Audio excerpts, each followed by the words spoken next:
নাট্যকার শিল্পী তাহসানের মা কি করলো সেটার জন্য তাহসানের মেয়েটাকে ছোট করা ঠিক না। তাহসানের ব্যাপারে পুরোটাই গুজব ছড়ানো হচ্ছে। 24তম বিসিএসে শুধু প্রিলিমিনারি বাতিল হয়েছিল, লিখিত বা ভাইবা না। তার চেয়ে বড় কথা, তাহসান এই বিসিএসে অংশগ্রহণও করেনি। তাহসান যদি ফার্স্টে বিসিএসে, তাও আমি মনে করি না এটা অবাক হওয়ার মতো কিছু। তাহসান ভীষণ মেধাবী স্টুডেন্ট। ঢাবির আইবিএতে কোনো নর্মাল স্টুডেন্ট পড়াশোনা করে না, সে বুয়েটেও চান্স পেয়েছিল। তাহসান ফুল ব্রাইট স্কলারশিপ অফার পাওয়ার স্টুডেন্ট। তাহসানের আইএলটিএস স্কোর ছিল 9A9।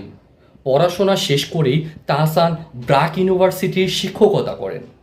তাহসানকে পুরো দেশের মানুষ চিনে তার গান,